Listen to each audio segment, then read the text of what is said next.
We're down here at Lowers watching all the action on Grind TV.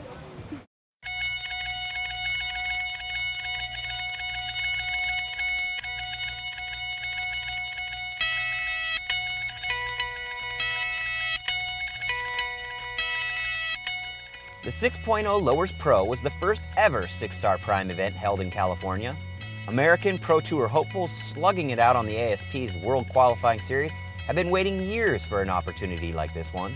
It's huge to have a big event here. I mean, they need it, you know. It's such a good wave, and it's just awesome that, you know, all the local people around can come down and check out, you know, some of the best surfers in the world. Without being able to earn precious points at home, American would-be qualifiers are forced to pack their bags and hit the road for nearly 10 months a year chasing them. If we can keep these sorts of level events and even more in America, then we're going to see a quantum shift in American surfing, the standard of the young surfers, and guess what? Correspondingly, an increase in the business that's generated for the surf business. Making the most of this opportunity was essential for a number of Americans looking to qualify this year. Brett Simpson came into Lowers rated 4th. He's hoping to make this year's campaign a slam dunk after narrowly missing the cutoff last year. Hawaii's Dusty Payne entered Lowers in the number 16 slot. The young Hawaiian is hoping to stay on an incredible roll he's been enjoying ever since taking out last year's Oakley Pro Junior Global Challenge. Nate Yeomans, one of San Clemente's native sons, entered the Lowers event in the 21st slot. Backed up by Dane and Tanner Gudauskas, two more San Clemente brothers who were ranked 33rd and 35th respectively. Yeomans has been enjoying plenty of success in WQS events. He became the first WQS surfer ever to three-peat at last year's Oakley Newport Pro, but none of those wins netted Yeomans many points, since they were only 2-star events. He earned 500 points for each of those 2-star victories. In a 6-star Prime, you earned 525 points just for finishing an equal 97th. That illustrates just how important these events are, and why home field advantage is so important.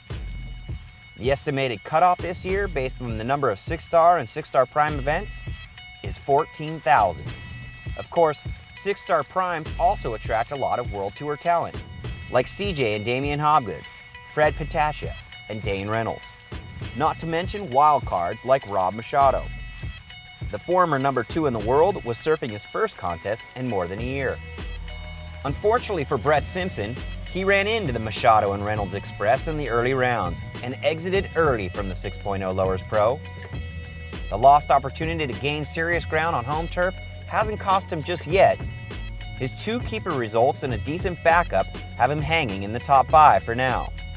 For Dusty Payne and Tanner Gudauskas, their Lowers efforts will be considered a success. They each netted 2,200 points in their quarterfinal finishes. For Payne, that translated into a jump into the number 7 slot, while Gudauskas made a huge leap out of the 30s to where he is now, rounding out the top 10. And Nate Yeomans finally got some sweet justice for his incredible surfing by making it all the way to the semifinals, where he lost to the eventual winner Fred Patascia. He earned 2,600 points, enough to rocket him into 6th place on the WQS. Of course, the World Qualifying Series is called the Grind for a reason. The standings change weekly. But for a brief day or two, the young American hopefuls can and should celebrate a nice defense of their home turf. We need more 6-stars. We need a lot more 6-stars in the US, a couple more in Hawaii, and we need to get more Hawaiians and more Californians and Americans on tour.